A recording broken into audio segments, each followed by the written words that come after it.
Oi, sejam bem-vindos a mais um vídeo aqui no canal. Aqui quem fala é a Ana Lu e hoje nós vamos falar sobre o que é a feminilidade. Mas antes da gente começar, vamos rezar. Em nome do Pai, do Filho e do Espírito Santo. Amém. Senhor, nós vos adoramos e bendizemos, pedimos perdão dos nossos pecados e luz para compreender os teus mistérios. Amém.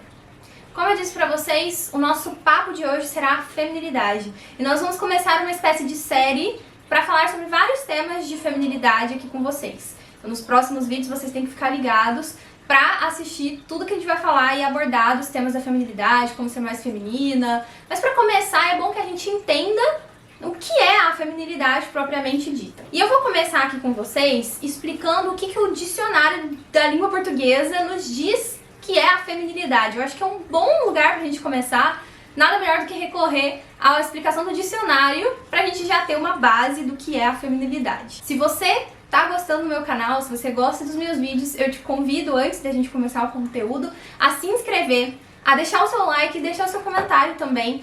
Pode pedir sugestão de vídeo, pode deixar o que você tá achando. Me siga nas redes sociais também, no meu Instagram, Ana Lu Brock. Bom, mas então vamos lá. Agora que vocês já seguiram, curtiram e vão me acompanhar no Instagram, bora começar o nosso conteúdo de hoje. Como eu disse pra vocês, o dicionário vai ser o nosso aliado hoje. O que o dicionário diz que significa a palavra feminilidade? Eu vou ler aqui pra vocês. A definição literal mesmo da palavra, segundo o dicionário, qualidade ou caráter de mulher, atitude feminina.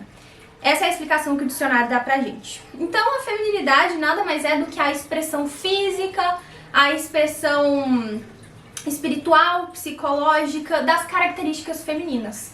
Então, uma mulher que é feminina é a mulher que age de forma feminina, que expressa fisicamente, no seu psicológico, com as suas emoções, no seu andar, no seu falar, no seu agir, expressões naturalmente femininas. A mulher feminina é aquela que vive de acordo com a sua natureza feminina.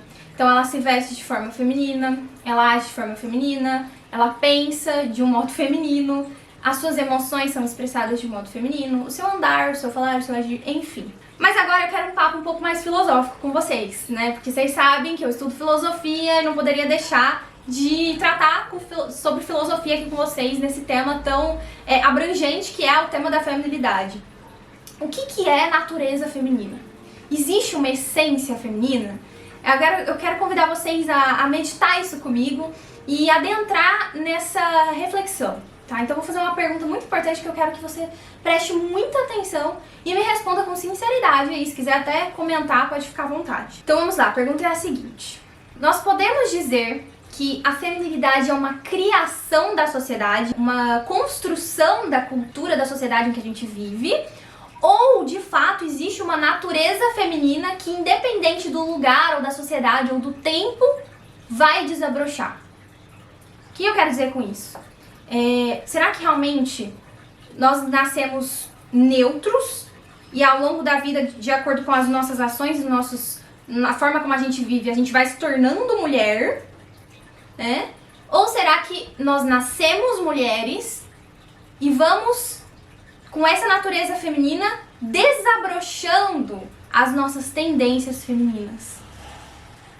Essa pergunta é muito importante porque eu quis trazer pra você a filósofa feminista chamada Simone de Beauvoir, que falava justamente que as mulheres não nasciam mulheres, que se tornavam mulheres. Com essa frase, ela queria dizer que não existe uma natureza feminina, e sim que nós nascemos neutros e com as nossas ações, nós nascemos sem essência, de acordo com essa filosofia da Simone de Beauvoir, que inclusive é uma filosofia de Sartre, chamada existencialismo, que diz justamente isso, que a gente nasce sem uma essência, sem uma identidade, e ao longo da nossa vida nós vamos formando a identidade que a gente quer com as nossas escolhas. Nada mais é do que uma forma de tentar dizer que nós somos 100% livres para fazer o que a gente quer, né, para escolher o que a gente quiser. É a partir do momento que eu vou existindo e fazendo as minhas ações que eu me torno mulher, não porque eu nasci mulher. Mas a gente sabe que esse pensamento vai totalmente contra o cristianismo, e não só contra o cristianismo, mas contra a verdade, né, gente? A verdade existe, a verdade não é relativa, e se a gente parar pra pensar, a verdade nada mais é do que uma retidão entre aquilo que nós aprendemos e aquilo que é na realidade. Então, se eu falo que uma mulher, ela já nasce mulher, não que ela se torna, é a realidade, né? A gente pode ver isso. Né? Existem diferenças físicas, biológicas, diferenças na forma como se desenvolvem, nos pensamentos, na forma como lidam com as situações no mundo. Então, a gente não precisa de muito esforço para identificar isso. E a gente acaba percebendo que essa ideia, essa filosofia, esse pensamento existencialista é uma forma de tentar manipular a sociedade para que a gente dê... É uma ideologia, no final das contas, né? Para que a gente seja livre e faça o que a gente quiser. É uma espécie de cartão de libertinagem. As pessoas querem aproveitar a vida, não querem se responsabilizar, não querem ter que lidar com o fato de já nascerem com uma essência, assim, e já nascerem com uma natureza propriamente dita. Essa ideia do existencialismo também é uma espécie de embrião da ideologia de gênero, que hoje a gente vê espalhado por aí, inclusive nas escolas. Pais, fiquem muito atentos, porque hoje a ideologia de gênero está sendo propagada de um modo muito abrangente na cultura, nas escolas, nos filmes, nas séries, em todos os lugares. E esse existencialismo, né, que fala que a gente não nasce nada, que a gente vai se tornando, é um grande embrião para essa ideologia, né, de gênero, porque eles falam justamente isso, que a gente nasce sem nenhum gênero e aí ao longo da vida a pessoa vai decidindo o que ela quer ser. Mas não é bem assim, né? A biologia já diz pra gente qual é o gênero que a pessoa nasce. Ao longo da vida, naturalmente, a pessoa vai se desenvolvendo com a sua natureza, a sua essência, que já foi dada ali no momento em que ela foi concebida, né, na barriga da mamãe. O existencialismo de Sartre, de Simone, é totalmente contrário, tanto à realidade, como eu disse pra vocês, contrário à verdade, mas também é contrário ao cristianismo e ao que o próprio Deus nos ensina. O primeiro ponto que a gente pode utilizar para combater o existencialismo, a gente não precisa nem entrar ainda em questões de cristianismo, na Bíblia, nada disso. É um exercício lógico que eu vou propor para vocês pra gente pensar sobre isso. O existencialismo propõe uma certa liberdade, né? Ele diz que a gente pode escolher o que a gente quiser, ao longo da vida a gente vai tomando as decisões que a gente quer e fazendo o que a gente quer, né? Então ele utiliza dessa premissa, né? Ele fala isso, que a gente pode, que tudo é uma construção social para poder legitimar as decisões que a gente vai tomando ao longo da vida. No momento em que somos concebidos, né, lá na barriga do pai, da mãe, nós já temos várias coisas determinadas em que não podemos escolher. Pensem comigo. Quando nós somos gerados no ventre das nossas mães, nós não já podemos escolher aonde nós vamos nascer. Nós não podemos escolher de que pai e mãe que nós queremos ter. Nós não podemos escolher que cor de cabelo nós vamos ter. Não podemos escolher a cor dos olhos. E não podemos escolher uma série de coisas. Se eu nasci aqui em Ribeirão Preto, logo eu não poderia ter nascido em Orlando, né? Ah, mas eu queria tanto ter nascido em Orlando. Ok, mas essa não é a realidade, tá? Então, logo na barriga da nossa mãe, a gente já é limitado em um monte de coisa. E pensem também um pouco além, né? Quando a gente vai crescendo, né? A gente nasce e a gente começa a crescer, a gente ainda depende totalmente dos nossos pais. E por uns 12 anos, eu vou chutar alto, né? Mas por uns 12 anos, serão os nossos pais que tomarão decisões por nós. Então vejam como é errado a gente pensar isso, que a gente vai tomar decisão, a gente escolhe quem a gente quer ser, a gente escolhe o que a gente é, que não existe uma natureza, que não existe uma essência, que cada um nasce sem nada e aí vai desenvolvendo ao longo da vida. Isso aí a gente já percebeu que é uma farsa. Não tem como, né? No barriga da nossa mãe a gente já é determinado em uma série de coisas. E muito menos, né, gente, a gente vai poder escolher qual será a nossa natureza. Então, será que eu quero ser um peixe? Ah, não, mas eu quero ser um jacaré. Não, ali a gente já não tem mais como escolher, a gente vai ser humano, né? E também não poderemos escolher qual gênero teremos. Ali, na barriga da nossa mãe, também isso já vai ser determinado. Então vejam que a gente não tem opção, escolha, né? Nós já nascemos com isso determinado. Então aqui a gente já pode quebrar esse ideal existencialista de que a gente se torna, de que a gente cria, né? A gente já nasce com uma série de coisas limitadas, limitações. E aí a gente precisa aprender a lidar com essas limitações, né? De um modo feliz, de um modo bom. E ao fazer parte da natureza humana, já não seremos mais animais, plantas e nem nada que existe no mundo, né? Seremos humanos. Se nascemos humanos, logo não seremos plantas, não seremos nuvens, não seremos prédios, seremos humanos. Por fazer parte da natureza humana, somos seres verdadeiramente imagem e semelhança de Deus. E é justamente aqui que nos difere das demais criações de Deus. Né? Deus, quando criou o homem e a mulher, ele deu uma pitada especial que é ser imagem e semelhança de Deus. Por meio do desenvolver da nossa razão, por meio do desenvolver da nossa racionalidade, nos aproximamos de Deus e por isso nos diferenciamos dos animais, das plantas, dos peixes, enfim, de tudo que está neste mundo que é a criação de Deus. Certo? Então aqui já há uma determinação. Ao nascer já temos uma natureza humana que já nos difere de uma série de outras naturezas. E depois vamos falar agora sobre a natureza feminina. Depois que a gente diferenciou a natureza humana das outras, né, dos animais e das plantas, a gente precisa fazer uma outra diferenciação. Porque Deus quis criar dentro da natureza humana uma natureza masculina e uma natureza feminina. O homem e a mulher. E justamente por ter criado o homem e a mulher, a nós foi dado, embora uma natureza semelhante do ponto de vista humano, mas uma natureza diferente do ponto de vista de gênero. Então o homem ele tem a natureza masculina, tendências masculinas, a masculinidade, e a mulher tem a natureza feminina, a feminilidade. E é aqui que é o ponto da nossa aula. O que é essa feminilidade? A feminilidade é a expressão natural da mulher que segue a sua missão, que segue a sua vocação dada por Deus. Vocês já leram Gênesis? Lá em Gênesis, Deus dá afazeres diferentes para o homem e para a mulher. Quando o homem e a mulher caem no pecado, se vocês darem uma olhada lá, vocês vão ver que Deus deu castigos diferentes. E por que Deus deu castigos diferentes, né? Embora essa palavra seja estranha, né? Nossa, mas Deus quis castigar. O homem e a mulher cometeram um pecado. E aí, a eles foi dada uma missão. Então, o homem ficou responsável por trabalhar, trazer sustento, proteger a mulher. E a mulher foi dada a missão de cuidar dos filhos. Beleza. Então, aqui a gente encontra a missão feminina, que é, em essência, principalmente a maternidade. A maternidade é a expressão mais bela e principal expressão da feminilidade. A principal característica feminina é a maternidade.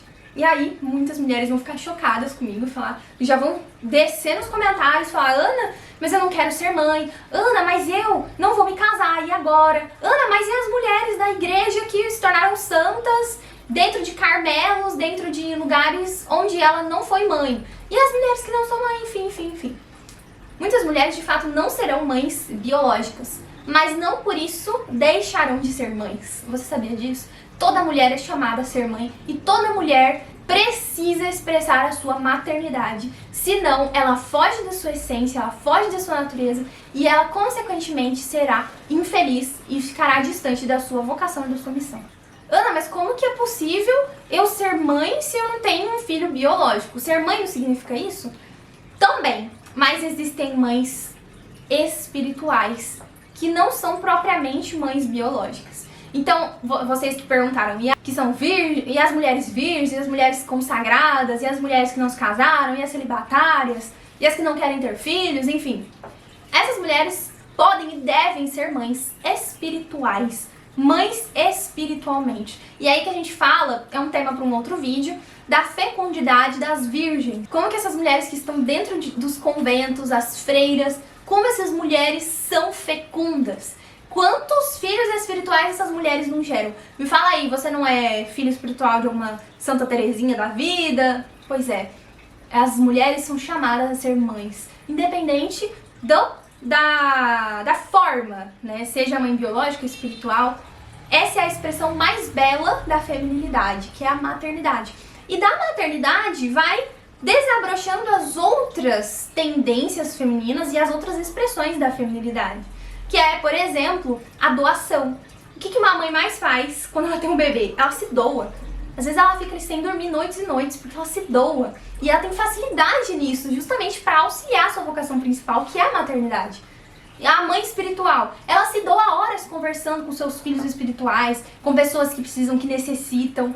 Madre Teresa de Calcutá, você já viu tanto que essa mulher se doou? Tanto que ela foi mãe de tantos filhos espirituais? Outra coisa que as mulheres também têm uma facilidade por conta da sua natureza de ser mãe é nutrir as relações. Como que uma mulher, quando ela chega no ambiente, às vezes tem só homem, tudo uns carrascos, tudo uns Jorjão conversando com ela. A mulher chega no ambiente, parece que o ambiente acalma, se torna acolhedor. Ela nutre com virtudes, ela nutre com coisas boas aonde ela vai. Por quê? Porque ela também precisa nutrir os filhos. Ela nutre amamentando, ela nutre em sua barriga, gestando. Ela nutre os filhos dando de comer, nutre com também pensamentos, né, educando os filhos. E isso também serve para as mães espirituais, né? Quando nós chegamos num lugar, nós somos chamadas a nutrir o lugar. Também somos responsáveis por embelezar o lugar. Uma mãe quer arrumar e deixar o lar todo aconchegante para o filho, para o esposo, né? Aí a gente já entra numa segunda expressão da feminilidade, que é a receptividade. A receptividade é receber do esposo.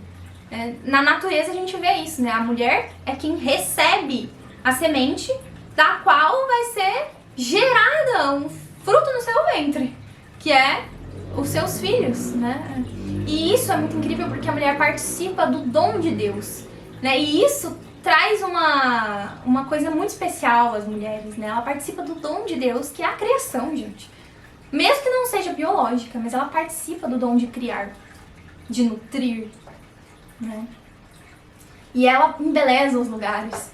Onde ela vai, às vezes chega numa república só de homens, você fala, meu Deus. Às vezes a mãe vai visitar o filho na república, meu Deus do céu, tá tudo destruído, cheio de larva na pia, desculpa, mas... Aí ela chega lá, o que ela vai fazer? Ela quer organizar tudo, ela quer arrumar, ela quer deixar bonito, ela quer nutrir também aquele lugar, ela quer embelezar o lugar. Ela se embeleza também, não por vaidade mas, e pra se mostrar pros outros. Ela se embeleza pra tornar o ambiente mais gostoso de se estar. Pra ser uma pessoa que traz tranquilidade, calmaria, receptividade. A mulher é acolhedora. A mulher também é misteriosa. Porque a mulher, como carrega esse dom muito magnífico que é o da maternidade, esse dom, ele precisa ser muito preservado. Ele precisa ser muito cuidado. Então é por isso que a mulher, ela também tem que ser misteriosa, de certa forma. Não é um mistério no sentido de terror, é um mistério no sentido de preservação. Então não expor a sua intimidade, a modéstia inclusive entra nesse atributo feminino. E bom, gente, eu acho que deu pra compreender bem o que é a feminilidade, né? A gente combateu o existencialismo de Simone de Beauvoir, que fala que não existe mulher, que a mulher ela vai se tornando ao longo da vida, que tudo é construção social. Nesse ponto, né, as mulheres elas vão nascer e não é que a mãe, nossa, eu quero construir, fazer uma construção social, e aí eu vou dar boneca pra essa menina porque um dia ela vai ter filho. Aí eu vou dar uma louça pra essa menina de brinquedo porque um dia ela vai ter que lavar a louça pro marido. Gente, não é isso que a mãe quer fazer. O que a mãe quer fazer é oferecer para essa menina coisas que aflorem a sua feminilidade, porque ela sabe que é no exercício da sua feminilidade que ela será feliz. Então é o contrário. Não é que as pessoas dão brinquedos de mulher, coloca coisinha rosinha, que ela tá tentando construir essa pessoa para ela se tornar uma mulher. Não, ela nasceu mulher e a mãe está dando as ferramentas para essa moça, para essa menina, para que ela se desenvolva feliz de acordo com a sua missão. Não esqueça de se inscrever aqui no canal, deixa nos comentários o que você achou desse vídeo, se você quiser fazer alguma pergunta também, estou à disposição de vocês, tá? Entra no meu canal do Telegram, que eu vou deixar aqui na descrição, para você receber as novidades desses vídeos que eu tô oferecendo aqui para vocês, que é um projeto para mulheres. Lá a gente vai debater o que a gente conversou aqui. E também não esqueça de me seguir lá no Instagram para receber meus vídeos e tudo mais que vocês vão encontrar por lá, tá bom? E assista o próximo vídeo que eu vou deixar aí na indicação para vocês. Um beijo para vocês e até o próximo. Tchau!